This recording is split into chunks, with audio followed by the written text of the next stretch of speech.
એક આ સરસ મજાનો લેખ આપ્યો છે કામનો છે. કેમ કે વિશ્વના સૌથી મોટી ઉંમરના ડૉક્ટર 103 નોટ આઉટ, મતલબ કે 103 વર્ષ જે જીવ્યા છે. અને એનો જે સંદેશ છે આપણે કામનો છે. કારણ કે આપણે પણ જીવી શકીએ. માનસિકતા એવી હોય છે કે ભાઈ 60 વર્ષ 70 વર્ષનું આયુષ્ય નાખી દીધું, એવું મગજમાં આપણને બધાને નાખી દીધું. પણ ખરેખર એવું નથી. એમણે અમુક વાત જે કરી છે એ જો સમજો તો રિટાયરમેન્ટ લાંબી ઉંમરનો દુશ્મન. યાને કે તમે જેટલું વધારે કામ કરશો, બરાબર છે, એટલું વધારે તમે સુખી થશો અને લાંબુ જીવશો એમ. લોકો શું રિટાયરમેન્ટ લઈ લે છે કે હવે મારી પાસે કાંઈ કામ નથી, હું ફ્રી થઈ ગયો. ના, ફ્રી નહીં થવાનું સાહેબ. કામ, સિગારેટથી દૂર રહેવાનું, કોઈને નફરત ન કરો અને ફિઝિકલ મેન્ટલી એક્ટિવ રહો.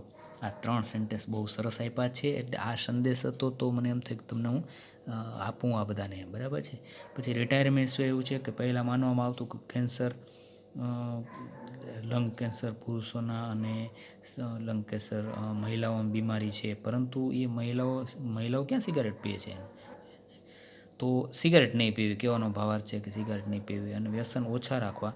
વાઇન વિશે એણે લખ્યું છે કે વાઇન પીવું છું, પણ બધું મર્યાદામાં, પ્રમાણમાં હોય તો પ્રોબ્લેમ થતા નથી.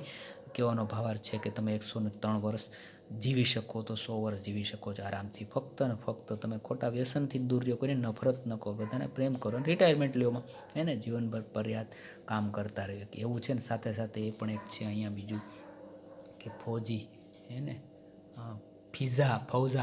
ફૌજા સિંહ કોણ હતા? 114 વર્ષની ઉંમર સુધી મેરેથોન દોડનારા. એટલે એ પણ પ્રવૃત્તિમય હતા, બરાબર છે. કહેવાનો ભાવાર્થ છે કે જો તમારે 100 વર્ષ જીવવું હોય તો જીવી શકાય. એટલે મનમાં કોઈ નાખ્યું હોય કે 60 જ વર્ષ જીવી શકાય, ના સાહેબ, તમે ધારો એટલું જીવી શકો, 100 વર્ષ જીવી શકો. એને ભગવાન કૃષ્ણની જેમ 100 વર્ષ ઉપર આરામથી જીવી શકો છો. મંગલ હો.